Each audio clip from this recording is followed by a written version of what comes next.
Bon matin matin tout le monde, on est content encore une fois d'être avec vous. On veut vraiment prendre ce moment particulier de la Pâque qui est un moment de rassemblement. On sait qu'on n'est pas rassemblés en personne, hein? On n'est pas rassemblés à cause de physiquement, tout ce qui se passe. mais on est rassemblés dans nos À cause cœurs. de tout ce qui se passe. Oui, c'est ça. On est rassemblés dans nos cœurs pour cette Pâque. Et vraiment, c'est un moment privilégié. Comme on avait dit, nous allons prendre la Pâque ce matin. Donc, avant de débuter tout ça, on vous invite à aller préparer le petit verre de jus avec le pain, tout ça, pour pouvoir prendre la communion à la toute fin. On vous invite avec nous. Et vraiment, on va laisser place à la parole de Dieu. Et Seigneur, on va demander qu'il bénisse la réunion et le temps, qu'on peut être unis dans l'esprit et aussi qu'on puisse disposer nos cœurs à la louange pour lui donner toute la gloire et l'honneur. Oui. Amen. Merveilleux, oui. Priez, pasteur. Je suis d'accord avec mon épouse. Vraiment, je suis d'accord avec ce qu'elle dit. Ça fait vraiment je vous dirais, le raisonnement oui, de la journée de Pâques. Oui, j'en ai vraiment, vraiment béni.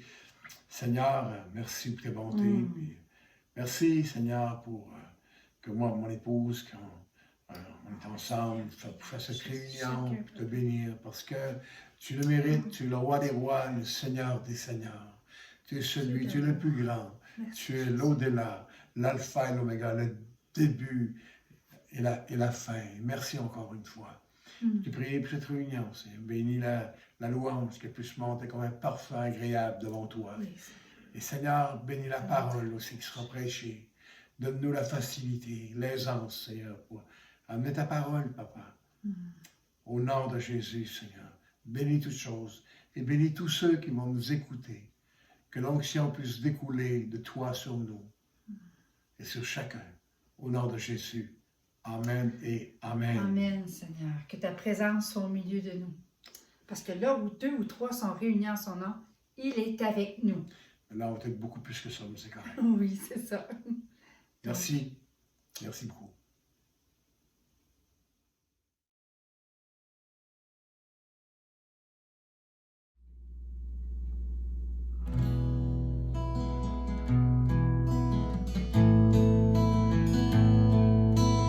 Merci Seigneur pour ce privilège qu'on a de pouvoir te chanter, t'adorer, te louer, te rendre grâce, t'honorer Seigneur. Merci pour l'œuvre de la croix.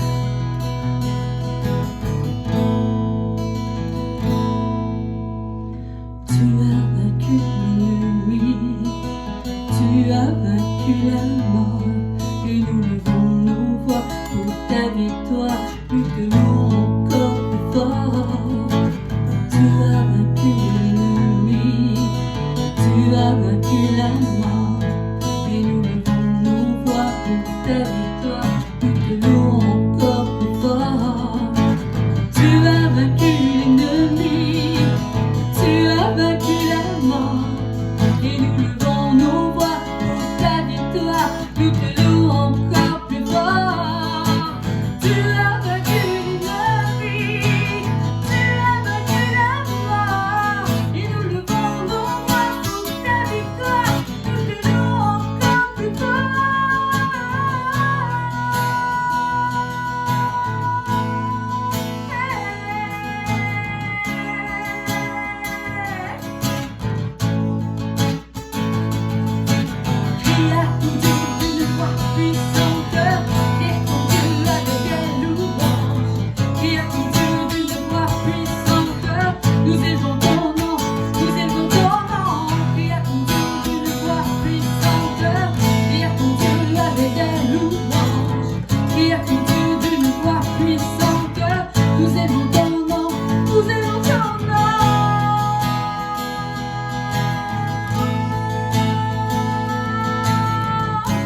Mon Dieu sauve avec puissance, il sauve avec puissance, pour toujours, créateur du salut.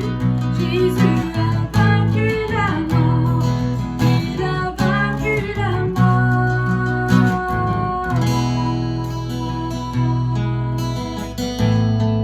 Oh, il a vaincu la mort pour nous donner la vie. Hey, yeah. Oh, merci Jésus.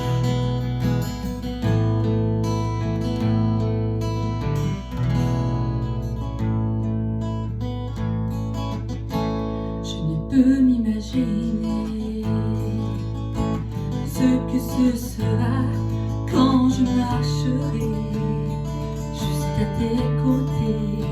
Je ne peux m'imaginer ce que mes yeux verront lorsque ton visage sera devant moi. Je ne peux m'imaginer.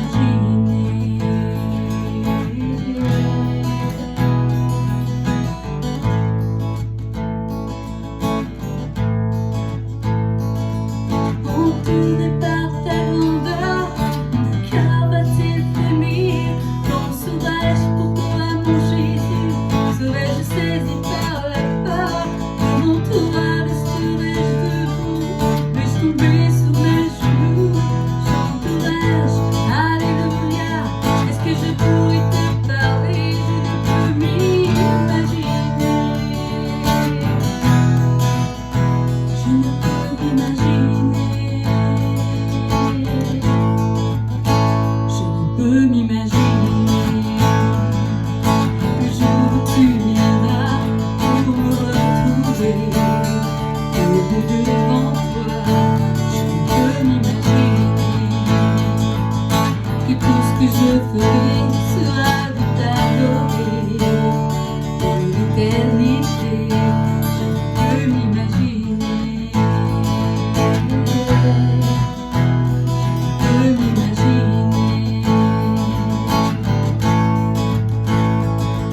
Entouré par ta grandeur, mon cœur va-t-il frémir?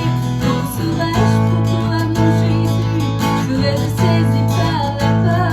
Devant toi resterai-je debout? Vais-je tomber sous mes genoux? Chanterai-je Alléluia? Est-ce que je pourrais te parler? Je ne peux m'imaginer. Je ne peux m'imaginer. Entouré par ta grandeur, mon cœur va-t-il frémir? Ton sauvage, pourquoi mon Jésus serais-je saisi par la peur? Devant toi resterai-je debout? Vais-je tomber sur mes genoux? Chanterai-je Alléluia? Est-ce que je pourrais te parler?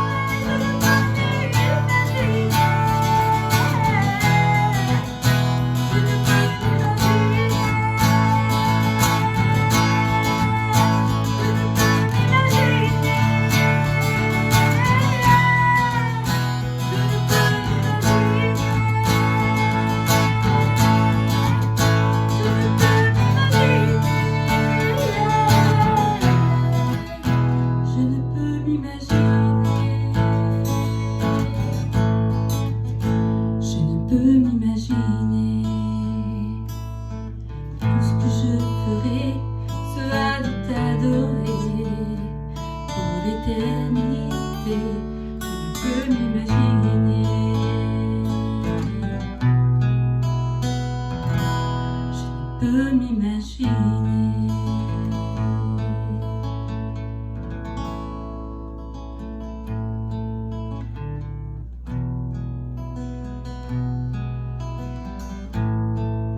Je ne peux m'imaginer, Seigneur.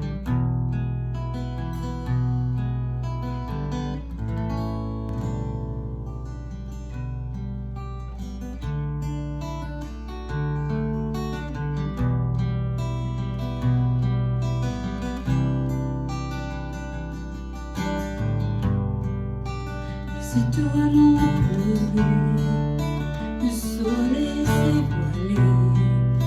car le sauveur du monde était tombé. Son corps sur une croix, son sang versé pour moi, sur ses épaules le poids de nos péchés.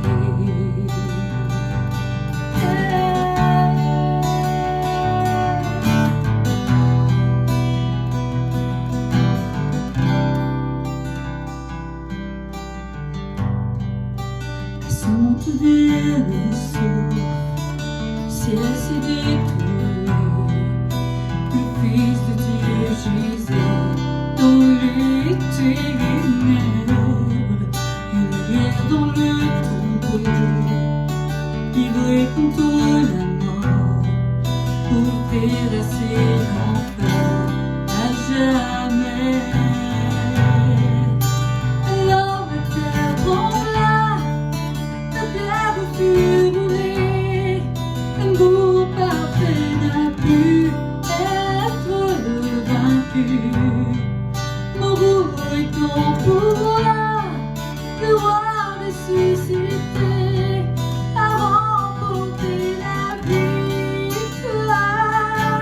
À jamais il est glorifié, à jamais il est élevé, à jamais ressuscité. Il est vivant, il est vivant.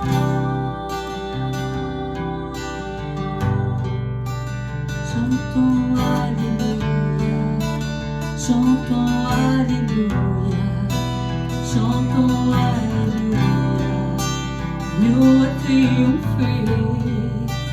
Chantons Alléluia, chantons Alléluia, chantons Alléluia.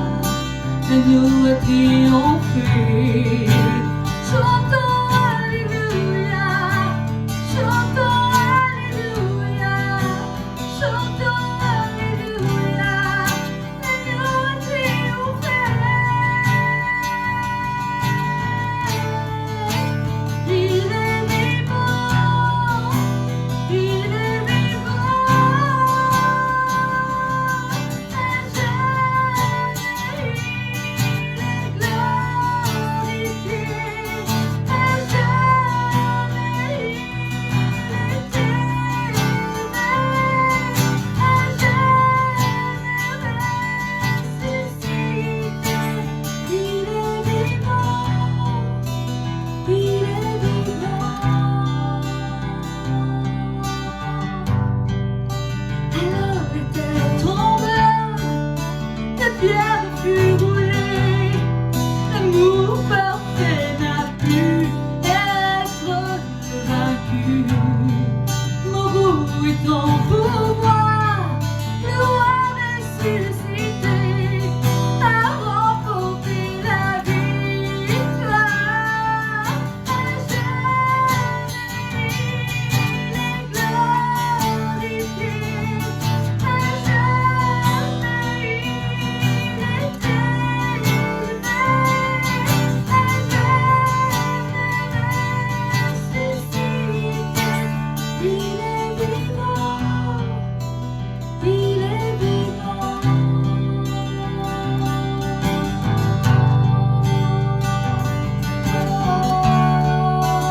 Il est vivant.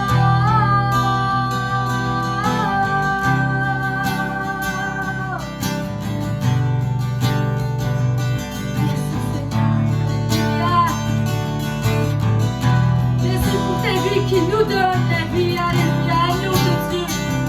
Sois exalté. On t'aime, Seigneur. On est reconnaissant pour tout ce que tu as fait pour nous. Merci pour cet amour à la croix pour chacun de nous. Chantons Alléluia, chantons Alléluia, chantons Alléluia. L'agneau a triomphé.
Bon matin tout le monde, je m'appelle Kathleen.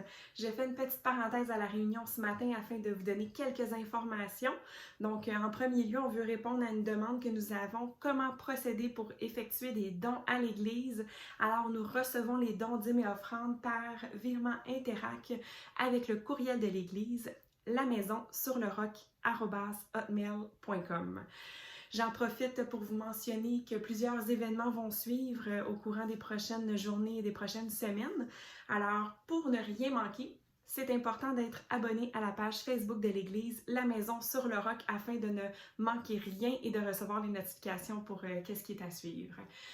Et ce matin, nous allons poursuivre avec Pasteur Michel qui va nous donner un temps de prédication et aussi nous allons avoir la communion que nous allons faire tous ensemble ce matin. Je vous souhaite une excellente journée, joyeuse Pâques et soyez bénis.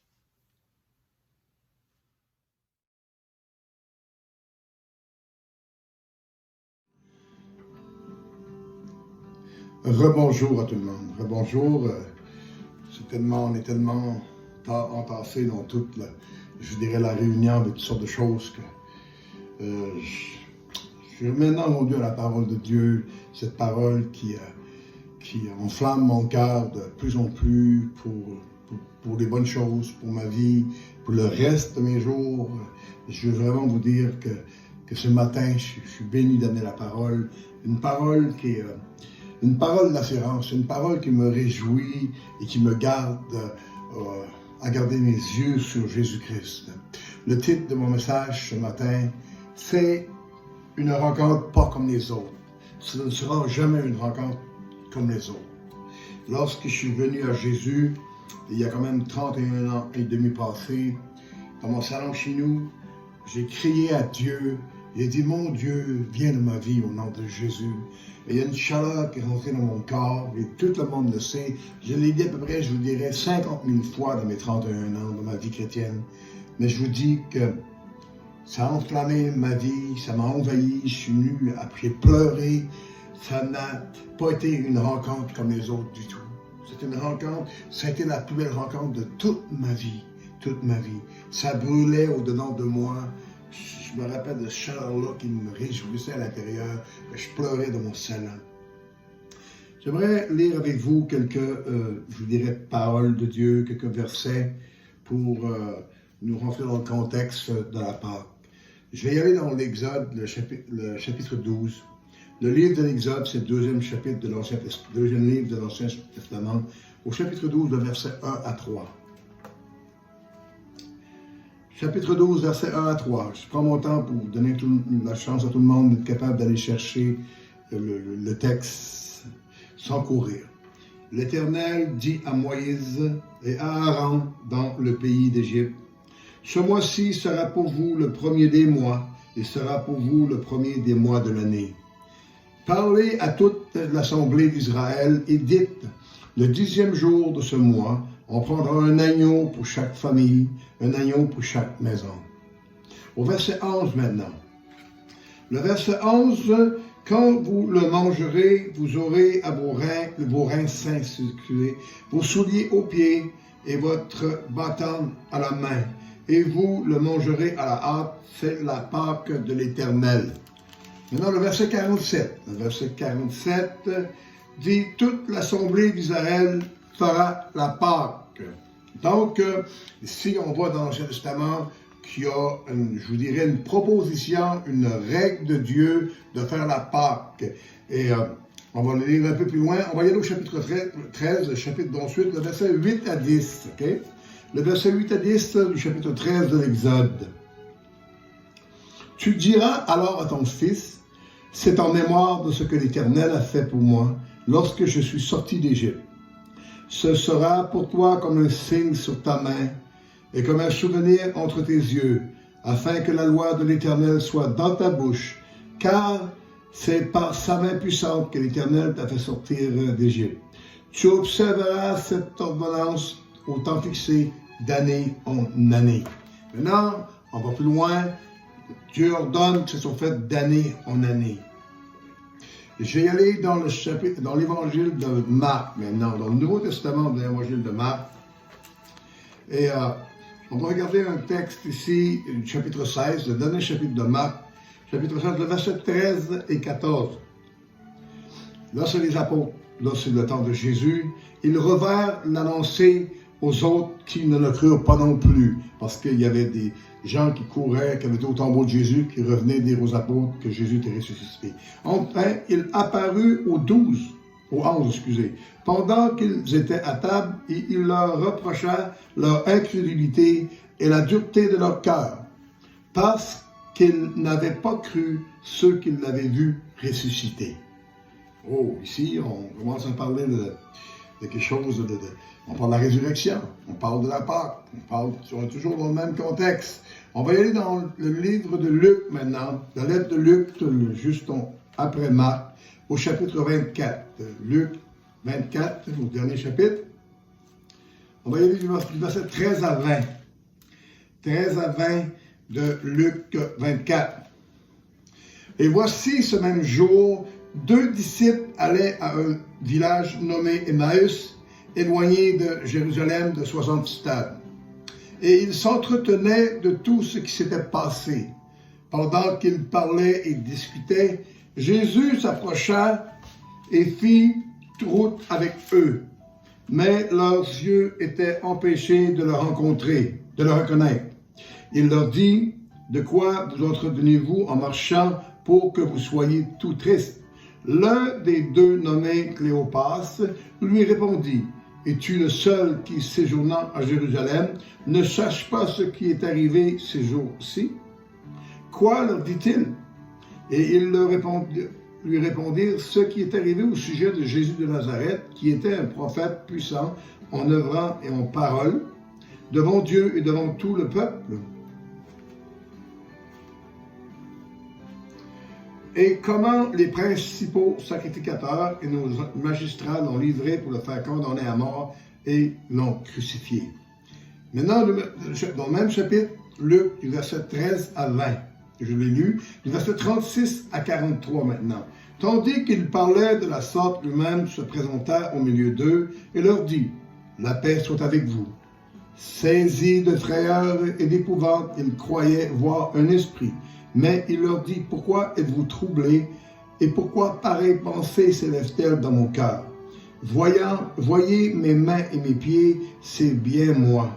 Touchez-moi et voyez, un esprit n'a ni chair ni os, comme vous voyez que j'ai. » Et en disant cela, il leur montra ses mains et ses pieds. Comme dans leur joie, ils ne croyaient pas encore et qu'ils étaient dans l'étonnement, il leur dit, « Avez-vous ici quelque chose à manger? » Ils lui présentèrent du poisson rôti et un rayon de miel. Ils l'ont pris et il en mangea devant eux. Wow! Ici, vous savez, c'est quoi le rapport entre l'Ancien Testament, le pays d'Égypte, et maintenant Jésus? Mais Jésus, c'est la Pâque. Jésus, c'est la fin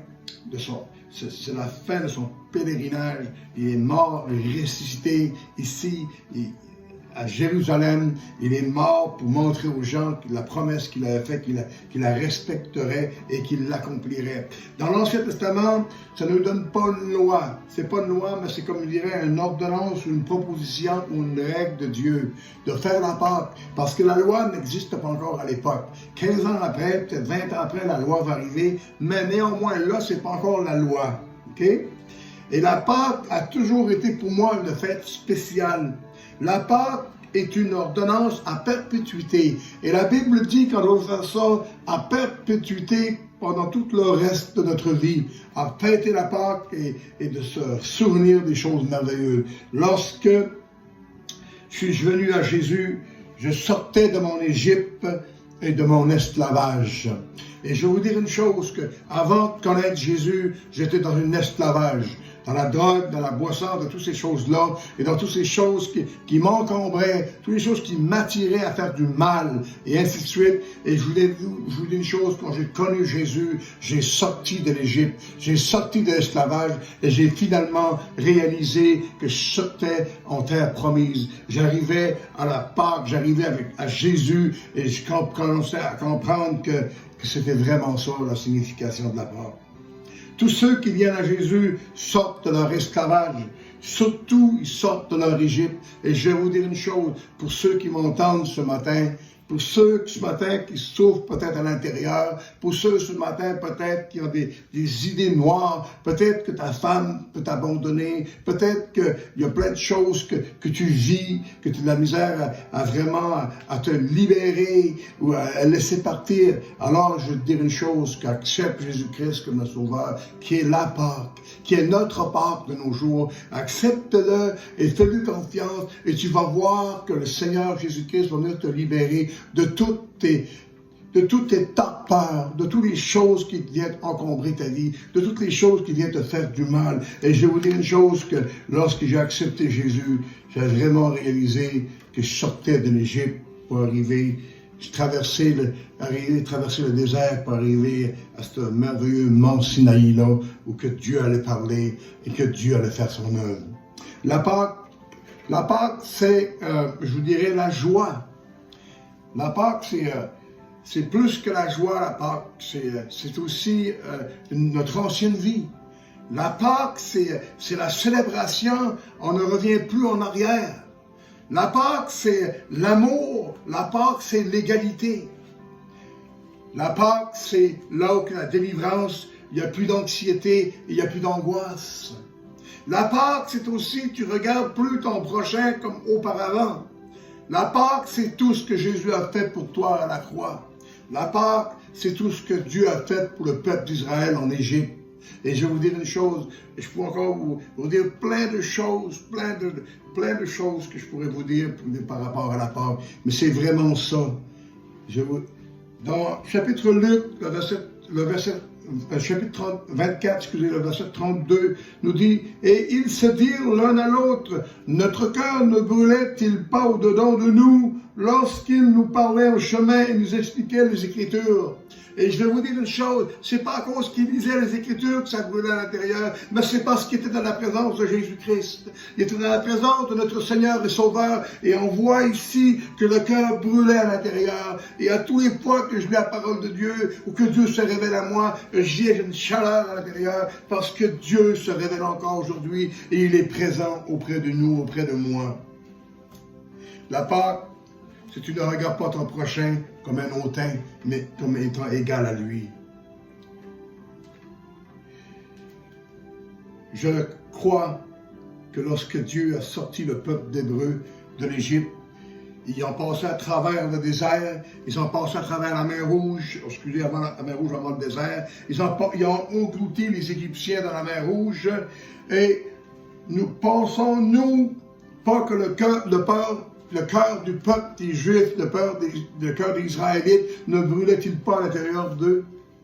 Je vais vous dire une chose, que c'est certain qu'ils devaient brûler, de joie de voir tout ce que Dieu a fait pour eux.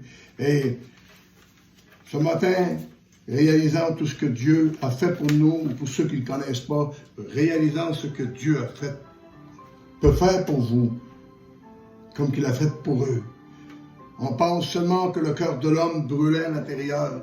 Mais qu'en est-il du cœur de Dieu?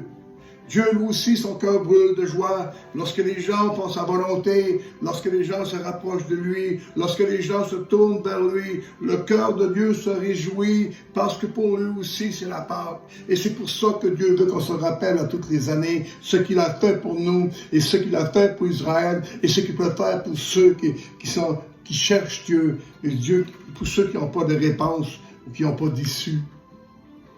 Il ne faut pas penser que seulement le cœur de l'homme se réjouit, mais la parole de Dieu nous affirme que le cœur de Dieu se réjouit lui aussi. Et lorsque la Bible nous dit dans les Proverbes que celui qui donne aux pauvres prête à Dieu, Dieu accepte quelque chose qui lui appartient déjà parce que Dieu appartient tout. Il se met au même diapason que nous. Il se met au même niveau que nous pour essayer de nous réjouir. Et la Bible dit que celui qui donne aux pauvres prête à Dieu. Dieu nous réjouit avec ces choses-là. Il se réjouit avec nous. Il veut nous montrer que là, il est d'accord avec nous. Qu'est-ce qu'on fait lorsqu'on donne aux pauvres, lorsqu'on donne à celui qui a besoin. Le Seigneur Jésus l'a dit, lorsque tu as nourri ces plus petits, lorsque tu as donné à coucher à celui qui n'avait pas faim, lorsque tu as donné à manger celui qui n'avait rien à manger, c'est à moi que tu l'as fait. Et lorsque Jésus dit ces paroles, j'aimerais, là, à l'époque, pouvoir le sourire sur les lèvres de Jésus lorsqu'il a dit ces choses. Je crois que pour réaliser qu'il n'y a pas seulement le cœur de l'homme qui se réjouit, mais aussi le cœur de Dieu. Je ne pense pas que la Pâque, c'est seulement pour nous, ce que Dieu a fait pour nous, mais c'est aussi pour Dieu et ce que l'on donne aux autres, qu'on peut se réjouir, que Dieu se réjouit aussi. Dieu accepte quelque chose, lui qui possède tout. Je vais vous dire une chose, que la Pâque, pour moi, c'est vraiment quelque chose qui est important. La Pâque, pour moi, c'est tout ce qui est en arrière est en arrière. Et tout ce qui est en avant est en avant maintenant. C'est pour le meilleur, c'est pour le mieux. Et j'oublie tout ce qui s'est passé en arrière. Et lorsque le diable me rappelle mon passé, je lui rappelle mon futur. Parce qu'un jour, mes yeux verront Jésus, mon Sauveur et Seigneur. Et c'est ce que j'aimerais vous dire ce matin. Que si tu n'as jamais vraiment accepté Jésus comme ton Sauveur, pense-y. Si jamais que tu as pensé de reconnaître Jésus comme un Seigneur et Sauveur, pense-y, ça en vaut la peine. Je peux vous dire une chose, il y a des gens peut-être qui vont me pointer pour ma vie, me dire plein de choses, mais une chose est sûre, ils ne pourront jamais m'enlever ce que Dieu m'a donné. Parce que c'est le plus beau cadeau qu'un homme peut recevoir, ou une femme sur la terre, c'est avoir le cadeau de Jésus-Christ comme Sauveur. Et je vous dis que ça fait 31 ans et demi que je chéris ça dans mon cœur et que je veux pour l'éternité le faire encore. Et lorsque mes yeux le verront un jour, que je me réjouisse avec lui. Que je me réjouisse avec lui. Que je me dis, waouh, c'est des promesses que tu as faites. Ce sont les promesses que tu as réalisées. Et les promesses que tu as réalisées, c'est les promesses auxquelles que j'ai cru. Et les promesses auxquelles que j'ai cru, ce sont elles qui me font vivre aujourd'hui. Et je bénis Dieu pour ça ce matin. Je bénis Dieu ce matin parce qu'il a été à la hauteur de toute la situation. Il a su quand venir me chercher là, dans mon fond intérieur, lorsque j'étais dans le plus creux de ma vie. Par contre, tu n'es pas obligé d'être dans le creux d'une vie pour venir à Jésus-Christ. Lorsqu'on lit la lettre de Luc, le médecin Luc n'est pas un apôtre, Luc est un médecin. Et lorsqu'on lit sa lettre, au début, on sait que Luc a étudié dans une des plus grandes universités à Bethel, qui est en Israël.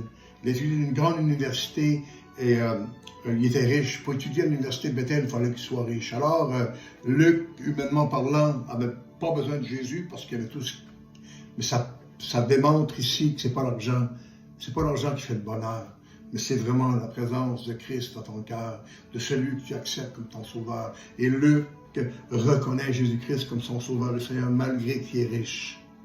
Malgré qu'il est riche. Et on pourrait en parler, puis on parler des autres apôtres, comme l'apôtre Paul, c'est la même chose. Et tous ces hommes de Dieu-là qui sont venus à Jésus-Christ, à travers cette Pâque-là, cette merveilleuse Pâque. Vous savez, à Pâques, là, c'est pas le jour du chocolat, c'est le jour de Jésus-Christ. On peut donner du chocolat à nos enfants, il n'y a pas de problème.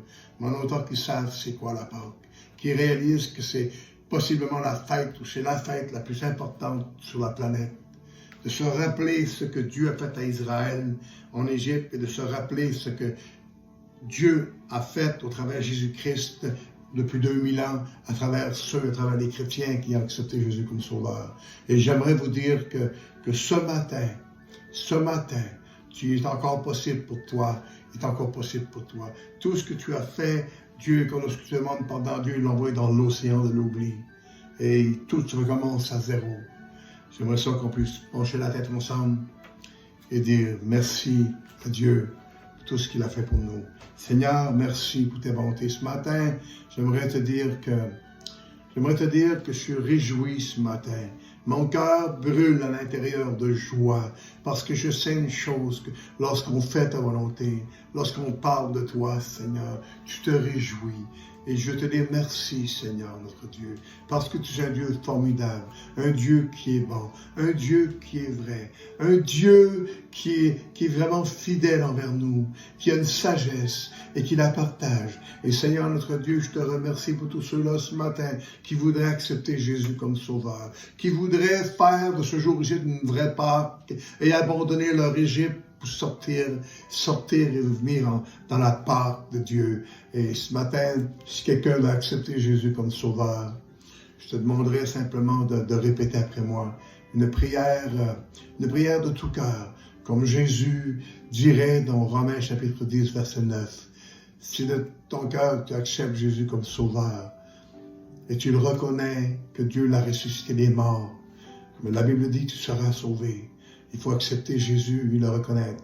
Dis avec moi, Seigneur Jésus, je reconnais que tu es le Sauveur et le Seigneur et que tu me pardonnes mes fautes. Merci et Amen. Merci et Amen. Maintenant, ce que je vais faire, c'est que j'avais dit, cette semaine, ça avait été annoncé, puis la semaine dernière, j'avais dit qu'on prendrait la communion ensemble. La communion, c'est même si c'est virtuel, c'est pas pire qu'être dans une salle ensemble, ou c'est pas pire que la prédication virtuelle, c'est la même chose. La parole de Dieu, c'est la chose la plus importante pour le faire virtuellement. Donc, on peut prendre la communion ensemble, et vous pouvez profiter avec vos enfants si vous voulez. Je vais bientôt inviter mon épouse à venir à mes côtés, là. Et même expliquer à vos enfants c'est quoi la Pâque. C'est pour les raisons pourquoi on sait que, pour la communion, on sait aussi que ça nous rappelle que Jésus va revenir un jour. Et pour moi, c'est la raison initiale, que Jésus va revenir un jour. On va communier ensemble, et tu expliques à tes enfants, et lorsqu'ils vont grandir, ils vont se réaliser, ils vont savoir la vraie réponse de la communion. On le fait là parce qu'on se tient à aller en communion ensemble jusqu'à temps que Jésus revienne pour être capable un jour de s'asseoir avec lui puis avoir cette merveilleuse communion-là à la Sainte Table, comme prévu. Maintenant, sans plus tarder, j'aimerais inviter mon épouse à venir me trouver ici à mes côtés, à ma chère épouse, à venir m'assister aux côtés de moi pour prendre la communion ensemble. En communion ensemble depuis un bon nombre d'années. Et on ne regrette rien toutes les deux. On est soudés ensemble. On a des hauts et des bas comme vous, frères et sœurs, amis.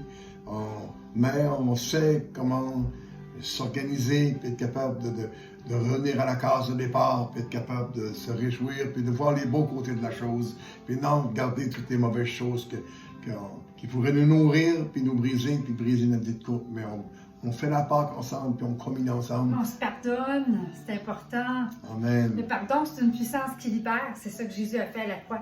Il nous a libérés à cause de ce pardon-là. Hein? Donc, c'est pour ça que c'est important de le faire. Amen.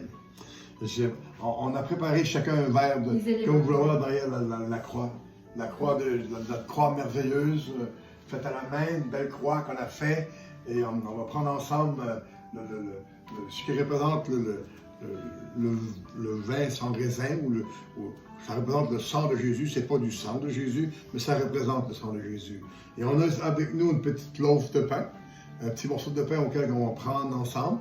Et j'aimerais lire quand même un texte dans la parole de Dieu pour nous certifier que ce que nous faisons, on le fait bien. J'aimerais donner dans 1 Corinthiens chapitre 7, s'il vous plaît. 1 Corinthiens chapitre 11, désolé, chapitre 11. L'apôtre Paul dit, « Car j'ai reçu du Seigneur ce que je vous ai enseigné. » Il dit, c'est que le Seigneur Jésus, dans la nuit où il fut livré, il prit du pain, et après avoir rendu grâce, le rompit et dit, « Ceci est mon corps qui est rompu pour vous, faites ceci en mémoire de moi. » De même, après avoir soupé, il prit la coupe. Il dit, « Cette coupe est la nouvelle alliance en mon sang. Faites ceci en mémoire de moi toutes les fois que vous en boirez. Car toutes les fois que vous mangez ce pain et que vous buvez cette coupe, vous annoncez la mort du Seigneur jusqu'à ce qu'il vienne. » Le verset d'après, il dit, « C'est pourquoi celui qui mangera le pain boira la coupe du Seigneur indignement sera coupable envers le corps et le sang du Seigneur. » Il faut quand même le souligner, il faut le souligner. Je pense que ce matin, qu'on va prendre la communion dignement, si on a commis des fautes, on demande pardon à notre Dieu Tout-Puissant de nous pardonner, de nous laver, par son sang précieux. Hein, Jésus a versé le sang. La Bible dit que le sang de Jésus est efficace encore aujourd'hui. Oui. J'aimerais ça qu'on puisse ensemble faire ce que la Bible dit. Jésus a dit, « Ceci est mon corps qui est rompu pour vous. Faites ceci en mémoire de moi.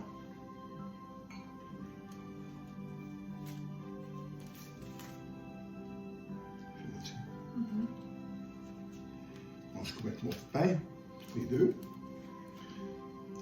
Ce qu'on va prendre, on va prendre ensemble le petit morceau de pain. C'est qu'on a commis des fautes. Seigneur, aide-nous à marcher mieux encore comme jamais. Puis qu'on prend la communion, pas indignement, qu'on la prend en réalisant que c'est un geste qui est merveilleux, que Jésus nous a demandé de le faire. Jésus, à partir de la fameuse Sainte Seine, à la table, juste avant qu'il se fait crucifier, a pris son repas, il a pris avec les apôtres, il a pris un repas ensemble, ils ont pris la communion ensemble pour se rappeler qu'un jour, qu'il allait revenir. Oui. C'est important pour nous. Je vous dis que Jésus va revenir un jour. Amen, Seigneur. Puis bénis ces aliments-là qu'on va prendre, Jésus. Qu'elle puisse apporter la guérison, qu'elle puisse amener la délivrance, qu'elle puisse apporter le salut de l'humanité, Seigneur. On vit un moment tellement particulier autour de nous. Mais Seigneur, cette communion-là aujourd'hui, Seigneur, pardonne-nous, Seigneur, toutes nous ensemble. Pardonne-nous d'avoir manqué, Seigneur. Puis ramène, Seigneur, les captifs, Seigneur. Et qu'on puisse prendre un temps de communion vraiment ensemble, unis dans l'esprit. Amen. Au nom de Jésus. Amen.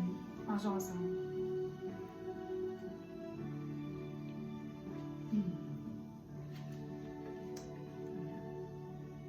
Merci, Jésus.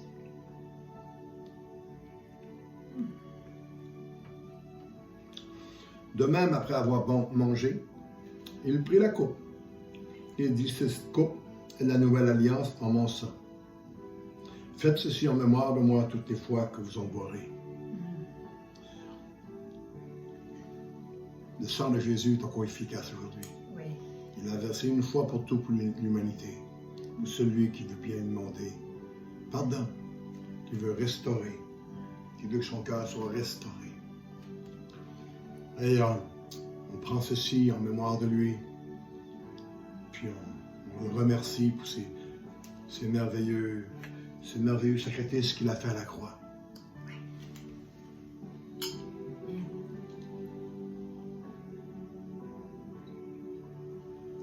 Amen. Merci, Seigneur. Merci à mon épouse. Amen, Seigneur. On veut te rendre grâce, Seigneur, puis que tu puisses nous donner de passer, même si on n'est pas avec nos familles physiquement, qu'on puisse passer un temps, Seigneur, ensemble, Seigneur, spirituel. Et qu'on puisse transmettre l'héritage de Jésus, de l'amour de Jésus, de la grâce de Jésus. Et que ça puisse vraiment impacter les vies, Seigneur. Pas juste toucher nos émotions, mais transformer nos vies, changer nos cœurs, Seigneur. Qu'on puisse vraiment faire un volte-face, qui veut dire un changement radical dans nos vies. Et que, Seigneur, ça puisse servir à la gloire de ton nom. Utilise-nous, Seigneur, chacun de nous, à transmettre cet amour que tu as, qui est si merveilleux pour chacun de nous. On vous souhaite une joyeuse Pâques, moi et mon mari. Et on vous dit à bientôt et merci. Amen. Amen. Salut tout le monde.